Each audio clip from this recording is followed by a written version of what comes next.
இல்லங்க. ஒரு ஒரு ஸ்திரத்தன்மை ஏற்பட்டிருக்கிறதுங்க. ம். இன்னொன்னு ஒரு நிலையற்ற தன்மை இருக்குது. ம். நிச்சயம் அவங்க அதிகாரம் மறுபடியும் நம்ம ஒரு தேர்தல சந்திக்க வேண்டிய நிலைக்கு தள்ளப்படுவோம். இந்த அது நேரத்தில அவங்களுக்கு யாரேனும் ஒருத்தர் ஆதரவு குடுத்தாக வேண்டிய தேவை இருக்கு. அதுதாங்க. இன்னொன்னு அவரால் யார் யாரெல்லாம் எதிர்பார்த்தாங்களோ, ம். யார் யாரெல்லாம் அவர் கூட போணும்னு நெனச்சாங்களோ, ம். அவங்கலாம் அன்னைக்கு கோட்ட விட்டாங்க. ம். இன்னைக்கு போறாங்க. காங்கிரஸ் அவங்க விரும்பின ஒண்ணு தான். அதாங்க. இன்னைக்கு அவங்க போறாங்க.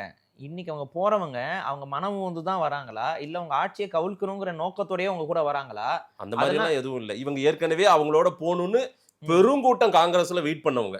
காங்கிரஸ விட்டுருங்க. காங்கிரஸ் வந்து ஆரம்பத்துல இருந்தே ரெட்டை கால் தான். ஆத்துல ஒரு கால், சேத்துல ஒரு கால் தான் வச்சுக்கிட்டு போயிட்டு இருந்தாங்க. சரி. இப்ப காங்கிரஸ் தன்னுடைய உண்மை முகத்தை வந்து திமுகவுக்கும் காட்டிருச்சு. ம். காங்கிரஸ் ஒரு துரோக கட்சி நம்ம திரும்ப திரும்ப சொல்லுவோம். ம். அது தமிழினத்துக்கு துரோகம் செஞ்சது.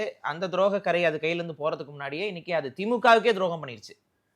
அப்படிதான் நான் பார்க்கிறேன் இத. ம். சோ இனியாவது இந்த காங்கிரஸ தூக்கி சுமக்கக்கூடிய தமிழக மாநில கட்சிகள் வந்து புரிந்து கொள்ளுங்கள். இந்த காங்கிரஸ்ங்கிற இந்த குப்பை கட்சிய போட்டு புதைங்கங்கிறத நான் சொல்றேன். கொஞ்சம் கூட நேர்மை இருக்கா இவங்ககிட்ட? கொஞ்சம் கூட நேர்மை இருக்கா? ஏதாவது கவலை இருக்கா? யார வாக்கு இந்த காங்கிரஸ்க்குன்னு என்ன வாக்கு இருக்குங்க? இன்னைக்கு 5 எம்எல்ஏ பாருங்க. 5 அவங்களுக்கு எம்எல்ஏ அவங்களுக்கான பெல்ட்ல சரி வெற்றி அவ்வளோ பெற்றது தைரியம் தான். வந்து அந்த 5 எம்எல்ஏ இப்ப ரிசைன் பண்ணிட்டு ரீ எலக்ஷனுக்கு உட்கார சொல்லுங்க. காங்கிரஸ் மட்டும் தனியா நின்னு. அவ்வளோ தைரியம் அந்த 5 எம்எல்ஏக்கு இருந்துச்சுன்னா, திமுக போட்ட வாக்குகள் எனக்கு வேண்டாம்னு சொல்லிட்டு ரிசைன் பண்ண சொல்லுங்க இல்ல, பாப்போம். தேர்தல் ஜனநாயகத்துல இதெல்லாம் நடைமுறையில இருக்கிற இது ஒண்ணு இது தான். இது ஜனநாயகம்னே சொல்லக்கூடாதுங்க. இது இது என்ன கான்செப்ட்ங்க இது?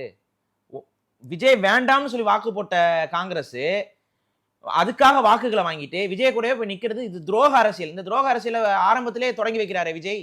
கூப்ட்டுருக்கலாமா? உங்கள மதிக்கலைல்ல, உங்க கூட சேரலைல்ல. கிட்டாதேன் வெட்டன மரன்னு போயிருக்கணும்ல. அதுதானே நேர்மையான அரசியலு. அதுதானே மாற்று அரசியலு.